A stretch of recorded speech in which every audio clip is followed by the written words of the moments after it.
All right, well, great first win in the first conference series at home. How you feeling right now? Good. It was, I think overall, probably, like I said to the guys, I think it was take aside one inning. I think maybe our most complete game from a team standpoint, just pitching, defense, offense. It was really good. Mucciaroni was fantastic. Can't ask for anything better than what he gave us. Offensively, really good situational hitting with a couple exceptions, in the middle innings there. And then defensively, I thought really good defense. Even that ball that Zach missed at shortstop, it spun on him a little bit and kind of took a funky hop. And it ended up leading to the one run that Maine scored. But I thought overall it was a really good win today. How much, with the way Mucciaroni was throwing, how much did that help the defense do its job? I mean, it's great when a guy's filling it up like that and getting punch outs, or when he does get contact, it's soft. It's always easier for a defense when they're just constantly moving around and quick innings and you're in and you're out. And it's way easier to play behind a guy like that. And I think it's even better with a guy like Mucciaroni, who's when his two seams on, his sliders on, he's getting a lot of ground balls, he's getting a lot of weak pop-ups, and that's the kind of defense, that's the kind of balls that defenses want to have to go attack and go play behind. What was the mindset in the ninth inning? To send him back out? Yeah. I remembered UMBC last year, and when I took him out, I said I'm not making that mistake ever again.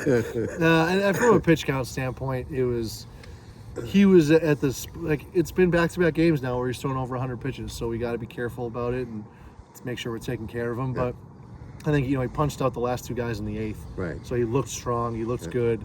We had a really quick conversation on the dugout about how he felt, and it was pretty clear he was good to go. So we when a couple guys got on there, we got somebody loose, and we were ready to get him out if it got to, I'd say, another batter.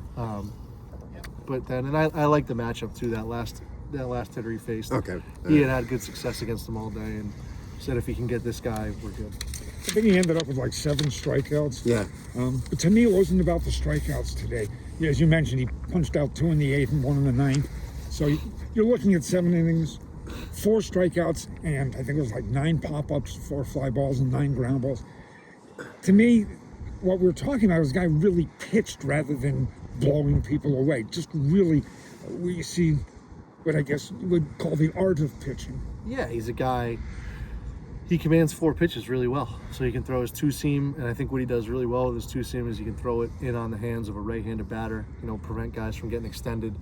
He can throw that riding 4-seam fastball, and then he has his slider and his changeup. And I think when you do that, you can get all different types of soft contact, and you can it's great from a coaching standpoint because you can work stuff situationally. You need double play ball, he has the stuff to get a double play ball. You need a pop-up, he has the stuff to get a pop-up. You need a punch-out, he has the stuff to get a punch-out.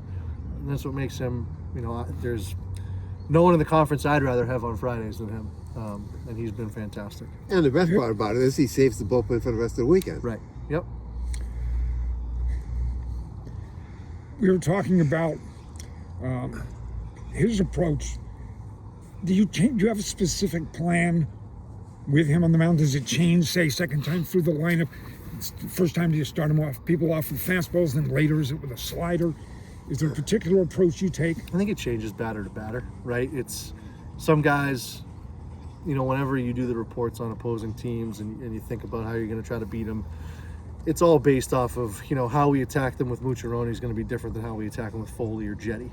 And then it's going to be different than how we attack, first at bat to second at bat. So, there were some guys I thought put really good swings on balls early in the count against Mooch. They were trying to jump first pitch because I know he's really aggressive and heavy two-seam fastball early in the count. And teams know that. And they're going to try to take advantage of that and put a good swing on it. And some of them did. They had some good swings early on that I think, certainly the elements in the wind helped us a little bit. And then, you get guys that are aggressive. You can spin them a little bit and get them to kind of guess and get swings and misses. And and then it, for a guy like Mooch there in the middle, it just felt like he was on cruise control. And we were just going to kind of go with his strengths and make them beat his best stuff. What did you like about the offense? I was just going to say, what did you like about the offense today? Offensively, I think 2 things stood out to me. Again, with that middle inning exception there where we kind of got away from ourselves a little bit. early on we hit really well situationally. We moved runners over. I thought the biggest difference today was base running. I think even so in the first inning, that's Cal Chance hits the double. Rowan hits that kind of chopper to the left side, which is that's a tough read for a guy at second base to advance to third on that, but it was soft contact. It was a really good read by Cal. We end up getting a run out of that. And then, later in the game, same kind of deal. I thought we were exceptional first to third, taking that extra base, getting to third with less than 2, and then hitters, sac flies, or hits to get guys in. And then Braden Cali was awesome. He had 4 really, really good at bats, and all he did was bunt. 2 for a hit, 2 for a sack. One of the sacks was with 2 strikes. So I think we were really good. That's the identity of our offense. That's how we should play all the time. I was going to say, through 5 innings, it's a 2-1 ball game. I think you'd left 8 men on base. Were you getting a little frustrated at that point? Feeling like, boy, we should have more? I mean, yes and no. You get frustrated because you feel like I said, we were good situationally early, and then we stopped. But then you try to tell yourself, well, we're knocking on the door every inning. It felt like every inning we were threatening. So it's like we just got to keep being consistent, stay with it, and eventually we'll break through. And we did. But yeah, and our hitters are tough. They're a tough veteran group. I think if we just stay consistent, eventually we'll get there. 6th inning, you load the bases, nobody out. You and I talked before the game, and I said to you, why is Massey hitting number 2 in the lineup? What do you like about it? You were talking about his use of the bat back. He then comes up with what for me was the biggest hit in the ball game, 2-run single. What do you love about Massey? What did you see in that at bat? I think he's just got such a professional approach in terms of what he's trying to do when he goes up there. He's never just up there swinging. He knows okay, I'm trying to drive in 2 runs here, or I'm trying to move the runner, or I'm trying to, lift the ball to the outfield. He's just such a high IQ baseball player and a high IQ hitter.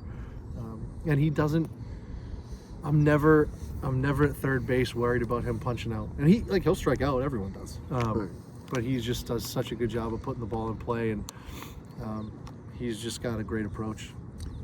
The thing that also impressed me, and you alluded to it, you get 4 sacrifice flies in the ballgame. I can't remember the last game in which anybody had 4 sacrifice flies at any level. It happens, I know.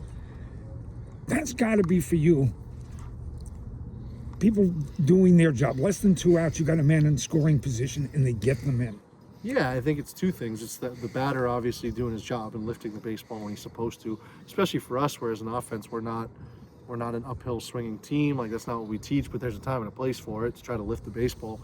I think it's more, again, if you're aggressive on the bases and you can, if you're a runner on first and we get a hit to the outfield and you can go first to third, and now all of a sudden instead of first and second with 1 out with a double play in order, now the double play is in order, but it's first and third, and it's put a little more pressure on the defense. You can do a lot more things offensively, and obviously that's the name of the game, right? Is you want runners on third with less than 2 outs. So I thought that's, we had 4 sac flies, and a lot of it's just really good at excuse me, really good at bats and really good base running and hits, and I just thought we were aggressive in the right spots today. And that was the thing. You put bat on ball today. Yes. Also, want to ask about Carlos Martinez. He ends up with 3 RBIs. One of them's on an infield single. What impresses me is on 3 different occasions where he can drive in a runner, he does. Mm-hmm. What's he doing? I think he's seeing the ball well. He's always been a guy where he's not, I don't want to say streaky, but sometimes he gets off to slower starts. But when he's locked in, you can really tell. And I think today, what I saw is he had a lot of really good takes. He wasn't fooled by a lot of stuff. The pitches he was taking, it was early. He knew right away, I'm not going to swing here. So it was early on. You could tell he was seeing the ball really well. And hopefully that just gets him in a rhythm and keeps him going for the rest of the weekend. Did he make adjustments following? Because Wednesday, to me, he was chasing a lot of pitches down and away, which was very unlike him. I don't know if you talked with him at all in between games and said, it's... I mean, Carlos is he's a huge film guy. He tinkers a lot. He's always trying to think about his swing, and I know him and DC have a great relationship, and they talk about hitting all the time. So, I mean, I'm sure there was plenty of conversations and cage work that happened with those 2. And like I said, he's a big film guy. He watches every at-bat he ever takes, and he analyzes everything, and that's why he's such a good hitter. He works really hard at it. All right, tomorrow it's Gambardelli for them, apparently. Yeah, Gambardella. He's good. Fastball, changeup guy. Super competitive. Really aggressive with his fastball because it's a really good pitch for him. He's good. I think it was last year that he beat us. It was a good game, but they ended up winning. And he's just an ultra competitor, veteran guy. He'll do a great job. It was a great game for us today, no doubt about it. I know Maine's going to come back ready to go, and they'll be a tough team to beat every day.